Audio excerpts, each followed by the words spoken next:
Hi, this is A. Wesley. That ain't who tells it like a TI is. If you like my video, please give it a thumbs up. If you like my channel, please subscribe. The topic I'm going to talk to you today about is the Meghan Markle podcast, Archtypes, that happened this past Tuesday, talking about the experiences of mixed race people and biracial people with Mariah Carey.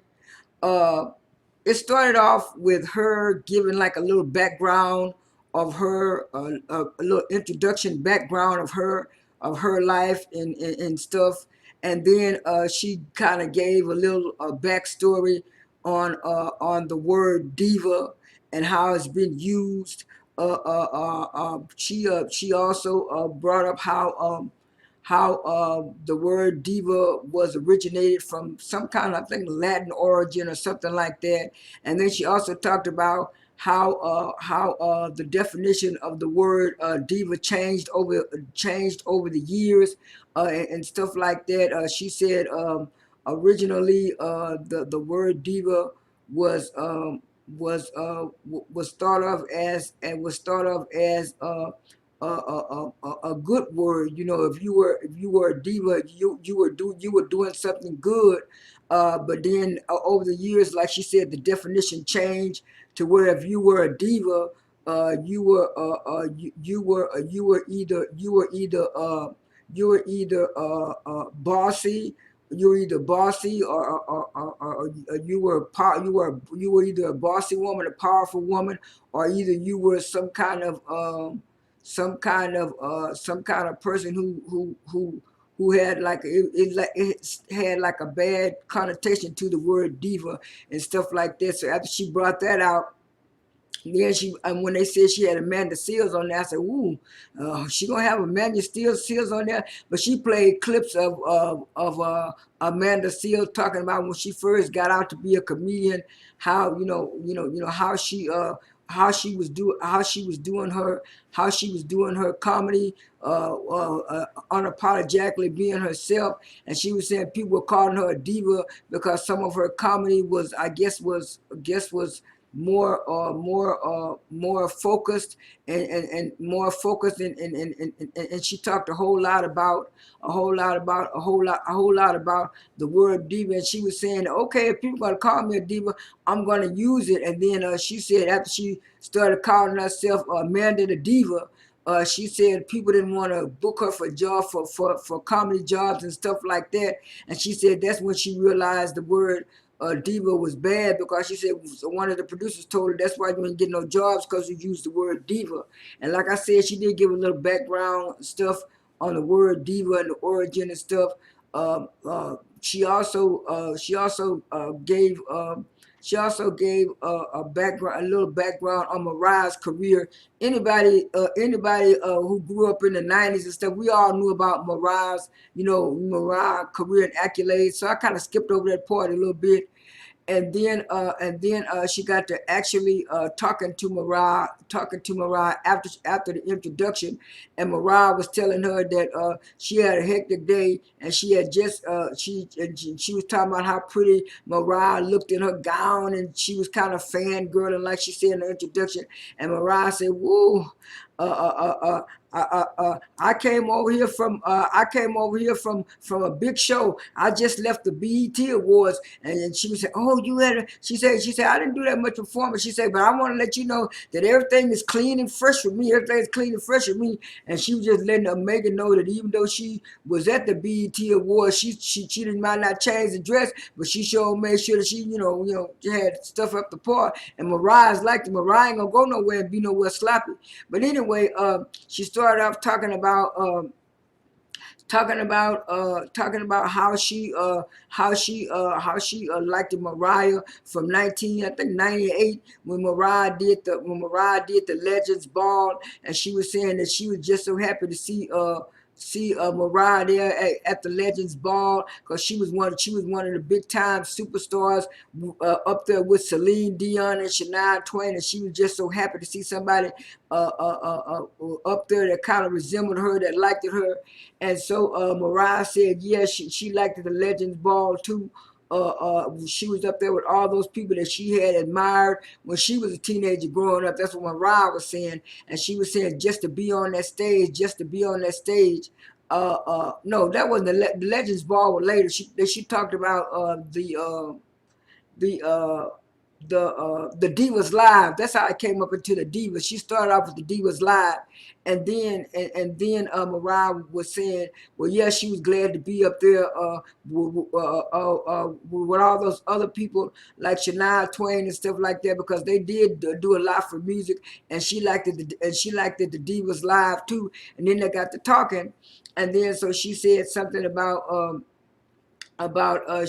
she didn't didn't realize that she was a black woman until after she married Harry. I'm going to comment on that in a few more minutes, but I'm just going to go ahead and give a little brief background, like I said.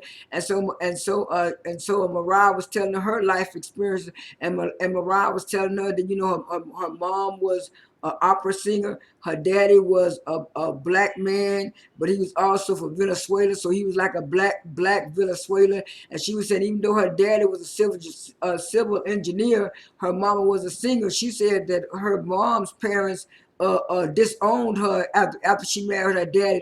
That's what Mariah Carey said. And then Mariah also said that even though her mom they moved a whole lot. She said her mom had to put the house in her name when they bought the house, because her mom was white and they wasn't going to sell it back then. They wasn't going to sell a house to a black family. So it was like the mom pretended like she was buying a house just for her. And Mariah said even though she was mostly lived in predominantly white neighborhoods, she was saying those white kids kind of three white boys kind of kept on teasing her, talking about she wore a shirt for 3 days and stuff like that. And so that's why Mariah was telling Meghan that she was really telling Meghan that even though she lived in them white neighborhoods, she still was treated bad. And then, like she said later on in the interview, when because she was talking about the Butterfly, how she liked the Butterfly album and the Dream Lover album, and Mariah said she was at a terrible place, and she was just writing songs, because like she said she married Tommy Mottola, and she told her that Tommy Mottola kept her in that house locked up and stuff, and she couldn't go nowhere. So she said when she did Dream Lover, and when she did Dream Lover and she did Butterfly, she said she was just getting out of the divorce, just going into the divorce, and she was saying that's why she made Butterfly, because she felt like she was a butterfly flying away from a bad and toxic marriage. She only talked about the marriage to Tommy Mottola. She didn't talk about Nick Cannon and stuff, but she was just saying her first marriage.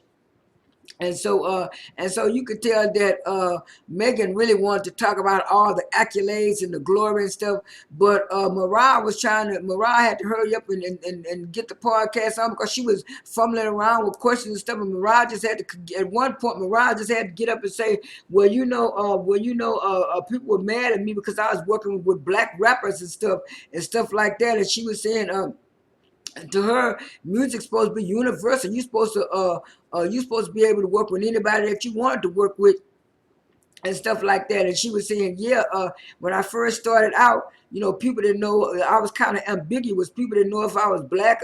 They didn't know if I was white. And excuse me. Let me stop it for a little bit. Like I was saying, Mariah was telling her when she first came out, like I said a few minutes ago, she was in the music business, and she was saying white hairstylists didn't know how to do black people hair or ethnic people hair, because she was saying, by her hair being naturally curly, they didn't know what to do with it and stuff like that. And then that's when Meghan chimed in and talking about she remember using some malt lotion and pink lotion. I was saying, girl, just say pink all moisturizer. It ain't no pink lotion. And it was like you could tell Mariah was getting a little bit Mariah was getting a little bit like, girl, really? Girl, really? You really talking about this like that? And so she said, well, can we really talk about hair? And then, they kind of went to kind of commercials, but Mariah was just telling her that even though she had a white experience and she had a black experience, she was more a little bit more acceptable in the black experience. But Meghan just wanted to talk about the accolades and all that other stuff, and then so to push the interview a little bit faster because Mariah was tired. She had to go ahead on and tell about how she was honored to be at the be at the Legends Ball with Aretha Franklin, the people that she aspired to be like and stuff like that. And then she also told Meghan that she was like the savior of her family. Even though she was going through all that stuff herself, she would have to pick her mom up off the floor, and stuff was going on. And then Meghan got really quiet, and she didn't say that. She said, "Well, I'm just trying to let you know." She said, "Well, I can't tell your life story for you." She said, "No, you can't. That's why I want you to read my book and my memoir." And so it was like Mariah at the end had to kind of take over because Meghan was just fumbling around trying to ask questions and stuff. I think Mariah was thinking that Meghan was going to ask her certain questions about her family life, her past and stuff, but Meghan tried to be out, try to emphasize the mixed racial stuff and the racial stuff and stuff like that, and that's how she got in trouble. If you're a person that's not good, that's not well versed on racial issues and stuff, you shouldn't be doing it because even people were asking Don Lemon, and I saw a clip from CNN yesterday, and these two white women, one was Hispanic from Entertainment Tonight Canada, and the other one was a white woman,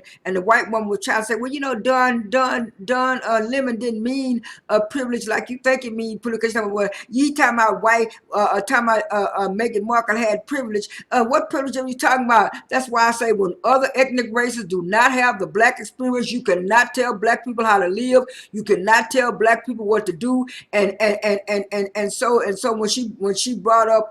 Meghan brought up about she's only experienced that through Harry. No, you was always black, and I think that's what Mariah was saying because Mariah was telling about her hair texture. If you look at those old pictures of her when she was a little girl, little baby, she talking about people thought she was different. No, black people knew you were already black.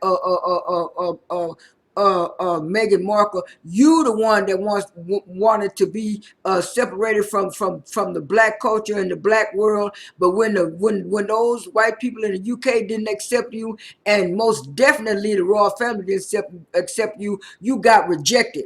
And by you getting rejected, and now you're trying to come back over and say this and that. No, don't be trying to blame Harry. Don't be trying to blame other people for stuff. You did not identify yourself as black. You did not want to be black because just like I wrote on somebody's YouTube page yesterday, because they were saying, well, she don't like. I said, no, I don't think it's not that she don't like people, black people. She doesn't want to experience the black experience. And see, when she interviewed Mariah, she thought Mariah was just going to talk about the accolades and the singing and the awards because that's what she wanted to talk about. But Mariah gave her a full on blown of both situations and letting her know that you might think you want to be on the other side, maybe the white side, because you assemble yourself in a certain way and you move in a certain way. But when push comes to shove and they don't want you around, they have a quick way of showing you the door. And so that's why I'm glad Mariah, she did the interview with Mariah and stuff. And then she started talking about the way she was in with the royal family because they took up passport and this and that. That was similar to Mandela being in prison. I'm an American black person, and I already know that wasn't the same. And even Mandela's son came out and said, no, that's not the same experience. Your experience with the royal family is much different than what my granddaddy, my family went through. And that's why I say when people try to assimilate themselves with certain black people, try to assimilate themselves with white people, and they take on this white aesthetic and this white mindset because they don't want to live the real black experience, and that's the main reason why she wants to say herself. All of them, even Mariah had to admit back in the day when she tried to do that, I'm mixed and I'm this, and she found out that being on that white side is not as good, is not as green as you think it is on the other side. So I'm so glad glad that Mariah gave her a full version of her life, and the interview was real good. But like I said, if you're gonna talk about political and racial issues, you can have your little research like you have, but you also got to come in with an open mind, and with a mind on specifically what you were talking about, because you have a whole lot of scholars and a whole lot of people around here that know the stuff just like you, and stuff like that. And so she's a very smart, intelligent woman, but you got to take some accountability, and some accountability for your life yourself. You can't always blame this person, that person. So I had a great empathy and sympathy for Meghan Markle. I still do, but I'm gonna call a thing a thing. I'm not gonna be like some of these black British people and some of these black American people. Oh, mixed race people go. Yes, mixed race people go through stuff, but they got a way to choose. They got a way to choose. American regular black folks like me, we don't have no way to choose. This is Abe Wesley. That ain't who tells us like it is. I am out.